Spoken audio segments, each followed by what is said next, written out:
Moscou doit se préparer à la possibilité d'un conflit armé avec l'OTAN en Europe dans les décennies à venir.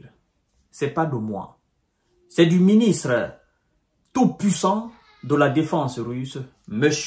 Andriy Belousov, qui a pris les rênes de ce département en remplacement du secrétaire général actuel du Conseil de sécurité de la Russie qu'on appelle M. Sergueï Shoigu. C'est l'ex-ministre de la Défense. Alors, M.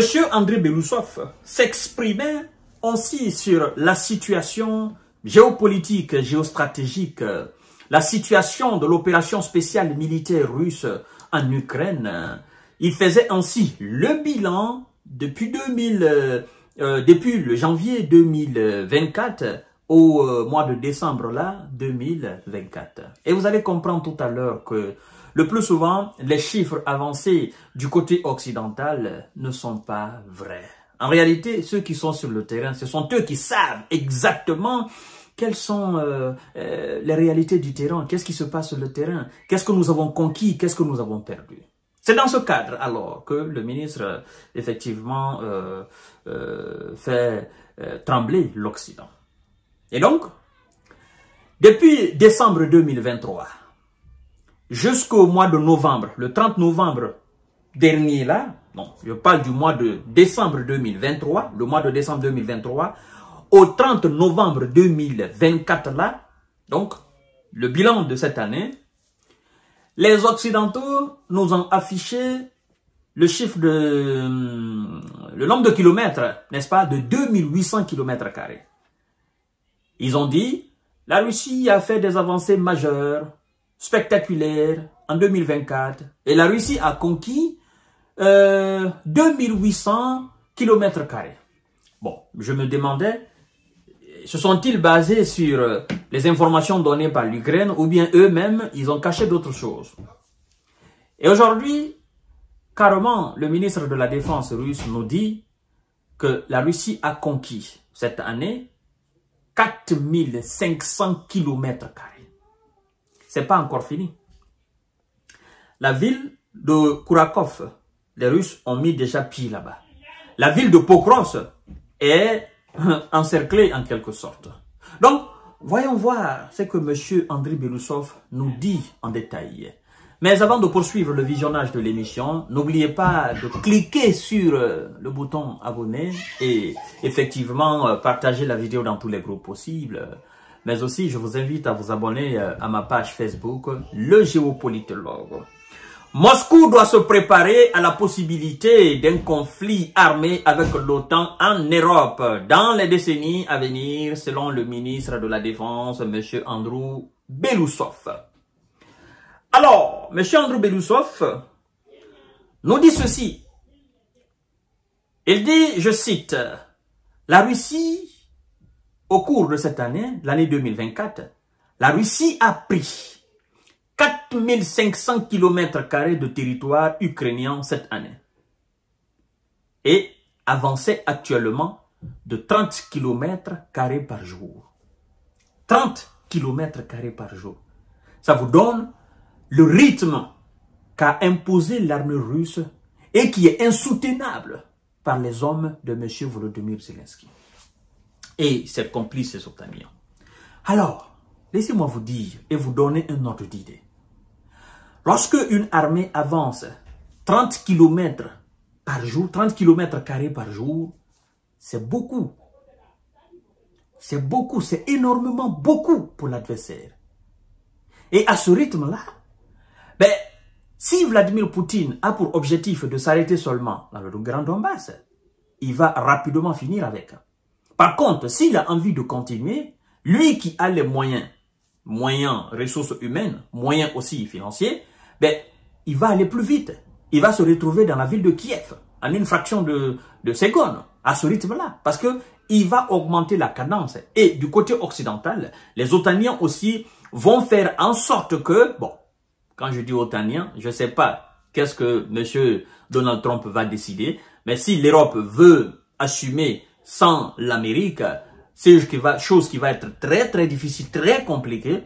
Mais si M. Donald Trump venait à changer d'avis pour continuer à soutenir l'Ukraine, mais ça fait une aubaine pour M. Vladimir Poutine. Et donc, il ira certainement jusqu'à Kiev. Mais je crois que Donald Trump n'est pas bête. Il ne va pas faire cela.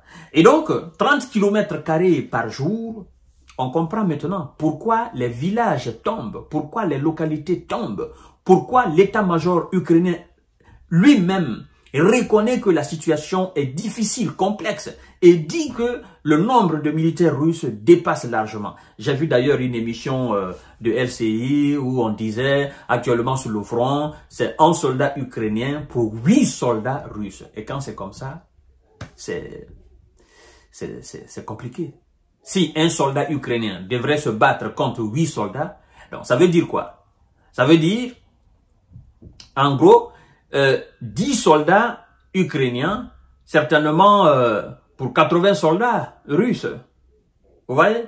Donc, quand c'est comme ça, vous n'avez aucune chance. Mieux vous déposer les armes parce que, voilà, c'est... En fait, on ne parle même pas là de rapport de force. On ne parle même pas là d'équilibre dans la balance. Il y a même pas de probabilité de victoire pour vous. En fait, c'est très important. Alors, vous avez compris maintenant 4500 km² de territoire ukrainien qui ont été effectivement conquis cette année. Et alors, par ailleurs, on nous informe que M.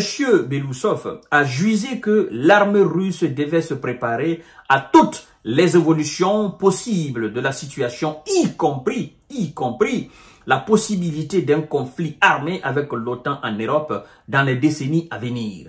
La Russie récuse effectivement le terme, la Russie dit tout simplement que nous sommes dans une opération spéciale militaire. Donc, c'est pas une guerre en Ukraine. C'est l'Occident qui transforme cette situation voilà, en guerre. Et donc, c'est l'Occident qui nous pousse à utiliser le terme effectivement guerre. Parce que nous sommes maintenant en guerre avec l'Occident. Hein? Avant, nous étions en opération spéciale sur le territoire ukrainien. Maintenant, ça a pris la forme de guerre. Donc, nous faisons effectivement actuellement face à l'armée otanienne sur le terrain. Et donc, nous sommes en guerre, mesdames et messieurs et mesdemoiselles.